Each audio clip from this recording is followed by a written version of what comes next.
We continue now at the top of Daf Lamed Hey Amud Aleph in Meseches Avodah Zarah. This is Avodah Zarah Daf 35a. And the previous summit, the Gemara brought a statement from Rav that Rav made a distinction between Shor HaNiskal and Avodah Zarah. He said if a person is Mekadesh with the perish, which is the excrement or the intestinal fluids of a Shor HaNiskal, which is a shore that's supposed to be stoned, you're not supposed to get Hana, you're not supposed to get benefit from that shore. But nevertheless, if you're Mekadesh with the perish, that is considered to be a good Kiddushin because the perish essentially is considered to be inconsequential and it's not us bahana.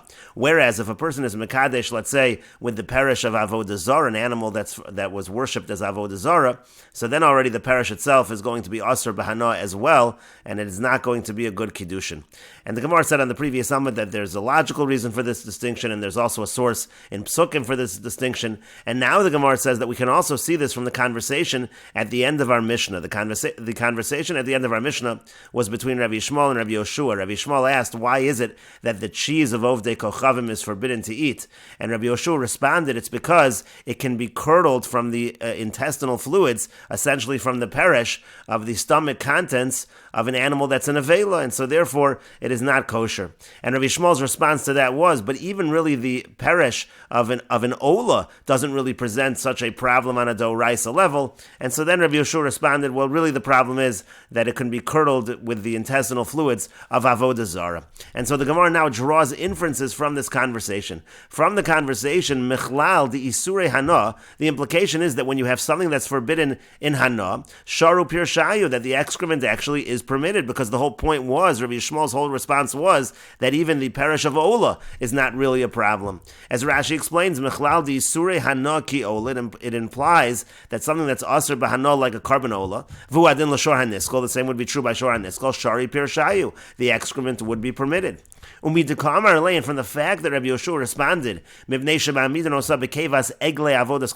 it's because they curdle the cheese in the stomach contents of the calves of Avodah Zara, and then he responded to him, if so, the response of Rabbi Shmuel to Rabbi Yoshua was, well, if that's the case, it should be even more forbidden than it is. It should be forbidden in Hana as well. But again, that part of the conversation, Mechlal, then implies the Avodas Kochavim Asur Pir Shayu, that when it comes to Avodah Zara, the excrement of Avodah Zara is Asur. And so therefore you see these very same halachas, they're inferred from the Mishnah. And the Gemara continues, now why doesn't he respond back to him that the reason why it's not Asr B'Hana is Mishum Delese L'Isura Be'ene, because we don't really see, it's not Be'en. You can't really identify the Isra, it's mixed in there, but it's not Be'en, it's not something that's identifiable. That should be an answer of Rabbi Yoshua in terms of why it's not Asr B'Hana, even though there's the concern that it was curdled with the stomach contents of Avodah Zara. And the Gemara brings a proof to this response, the Hamorius L'Rabbanan, because Morius, which again, that's the fish stew according to the Rabbanan, and there the concern is that there was wine mixed in, and that's wine of the Ovid Kochavim. So the Rabbanan de lo Asru Bahana, why is it that the Rabbanan say the Morius is not Asr Bahana, it's Asr to eat, but it's not Asr Bahana? My time, and what's the reason for that? La Mishum de Lese L'Isura Be'ene, isn't it because the Yisr is not right in front of us? And so why don't we say the same thing when it comes to the cheese? And the Gemara says, Amri, the answer is follows, Hach over here, Kevon de Ukme Kamukim, since it's not simply something that's in there, that's mixed in there, that's not Be'en, but it actually is part of the process of creating the cheese. That's how you curdle the cheese. So therefore, Chashav Le Command Ise Li Sure Be'ene. That's actually considered as if the Isser is in fact right in front of us. And the Gemara continues at the two dots. The Mishnah said that ultimately Rabbi Yoshua did not respond to Rabbi Yishmael, and instead he changed the subject. He changed the subject to the interpretation of the pasuk in Shir Hashirim of Kitovim Dodecha Miyoyin.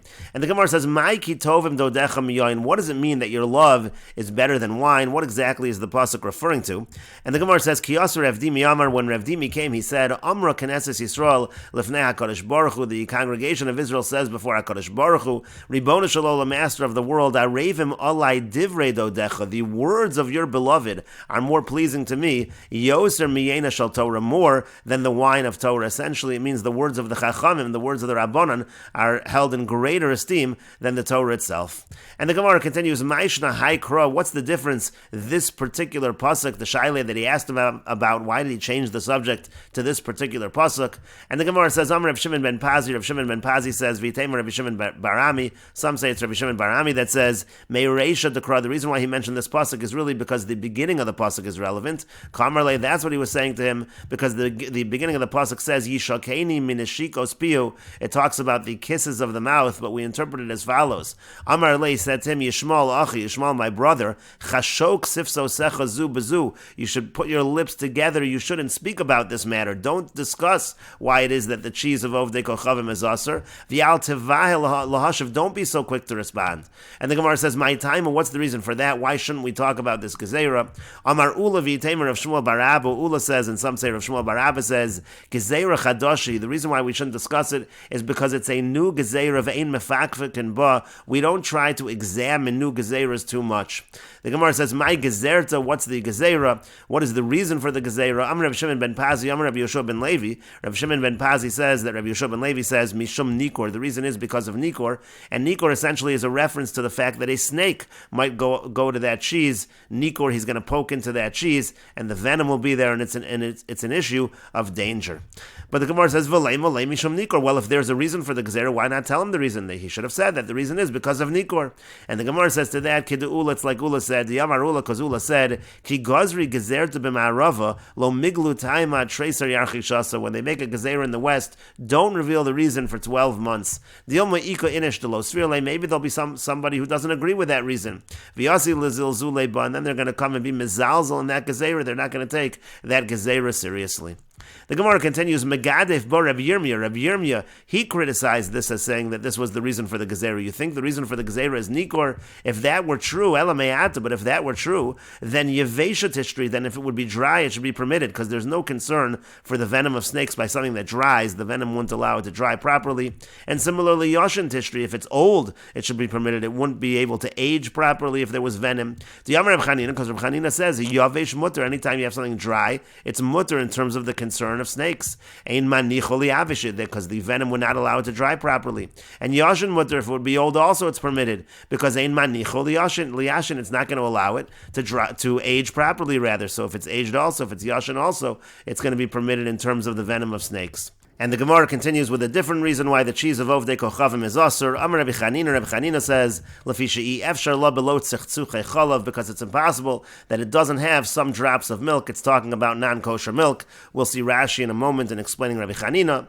And the Gemara continues with another answer with Shmuel Amar, and Shmuel says, Mimnei shema'amidano so bior kevas nevela. The reason why it's prohibited is because the way that they curdle the cheese is they use the skin of the stomach of nevela, and that's the reason why it's not kosher. And Rashi explains this was the answer of Rabbi Chanina why the cheese of Ovdei Kochavim is aser. Lefi she'i efshar legvina belot tzechzuchei chalav. It's impossible for cheese not to have some drops of milk that don't turn to cheese. Bein gumos shel gavina, meaning among the cracks and the crevices of the cheese, nishar min hachalav, some of it remains milk.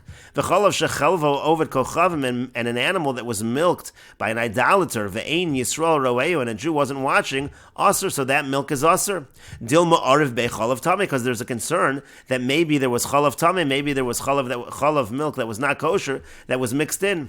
And Rashi points out, v'chalav tamei eino omed. Now, non-kosher milk is not able to curdle the cheese.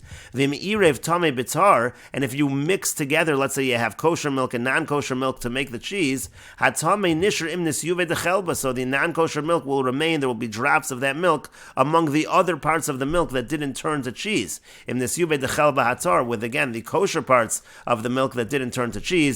And Rashi points out, v'chalav tamei asur min haTorah. If you have chalav from an animal that's not kosher, milk from an animal that's not kosher, that is asur on a doraisa level. And again, v'yesh locha shebegumos nishar mimeno. So you have to be concerned that there's some remaining from that, and therefore again you have this mixture. Non-kosher milk is going to be mixed in, and that's why it's problematic according to Rabbi Chanina.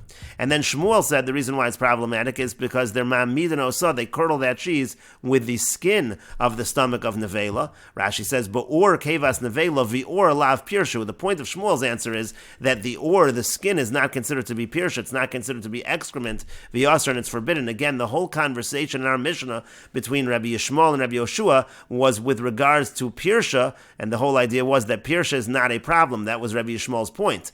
But therefore, Shmuel says the reason why it's problematic is they're not using the pirsha, they're using the or kevas nevela, and that's why it's problematic. But the Gemara continues, Hakeva Gufa Sharia, but the implication from Shmuel is that the stomach contents itself, they would be permitted again, because they're considered to be excrement. But Umi Omar Shmuel Hachi, but does Shmuel really say that? Vatnan, but we learned in a Mishnah.